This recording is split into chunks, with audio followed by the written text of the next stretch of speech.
By most accounts, Dr. Bertice Berry has led a successful life.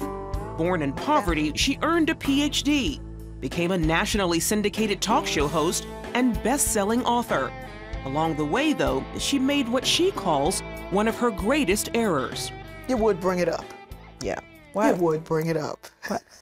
In her novel, Redemption Song, she names her villain an evil slaveholder after a real man, John Hunn. Old man Hunn wasn't so old then. He was out hunting my mama and me. He wasn't a real catcher. Others caught slaves for money. He caught them for keeps. John Hunn, I knew the story. I heard the name that he owned the plantation that our family lived on during slavery. Despite her mother's repeated objections, Dr. Berry believed Hunn owned her ancestors. Especially in the 60s and 70s, you know, back when we were slaves, you know, that was my slave name. And my mother would say, we were not slaves. I'm like, oh, you're having a slave fantasy. Delaware was a slave state.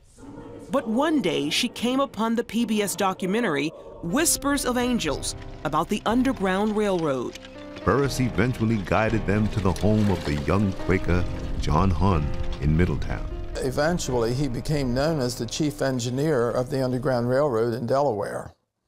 So he was very well known, and people would, that were helping the slaves escape would say, go see John Hunn. John Hunn helped as many as 200 fugitive slaves make their way to freedom. John Hunn's father and uncle were the owners of this property. They inherited it in 1794. Historian Robin Krawitz has studied John Hunn for the past 20 years. She learned that his father, Ezekiel Hunn, also helped runaway slaves escape. He had funded an African-American boatman to ferry people from here and from the St. Johns River over to New Jersey, which was the closest point of freedom. His son, however, had other plans as a young man. After training to be a silk merchant, he visited his older sister, Patience, a devout Quaker.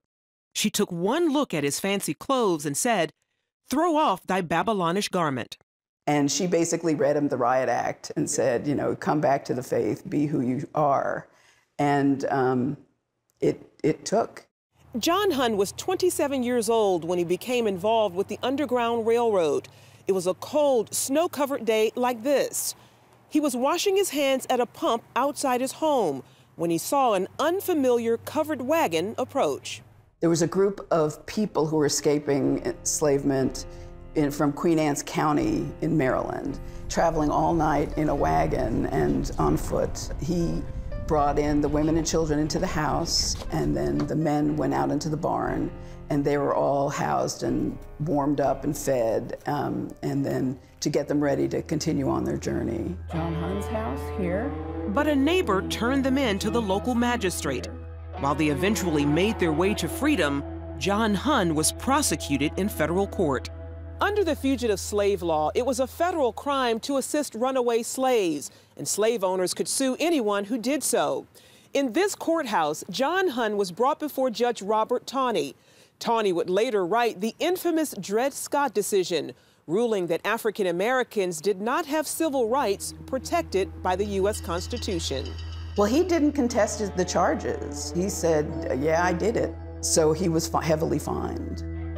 Hunn's world fell apart. He lost everything. His family had to move in with relatives, and his 6-year-old son died after a long illness. Still, Hunn steadfastly continued his work. I think his calling was so strong, and he felt this issue was such an important issue that he didn't feel he could stop. On his deathbed, Hunn ordered his son to burn all records of his activity in the Underground Railroad.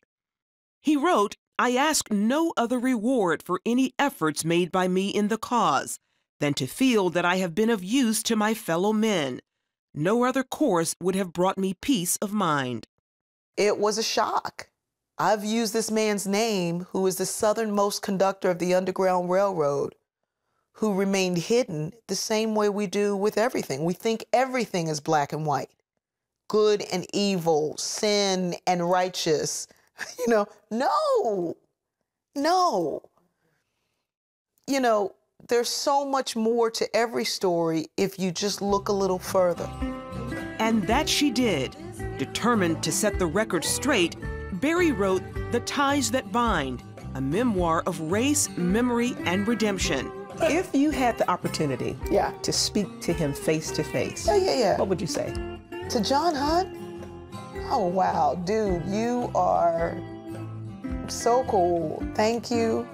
And while the laws are against you now, years from now, everyone will know that you're right. Charlene Aaron, CBN News.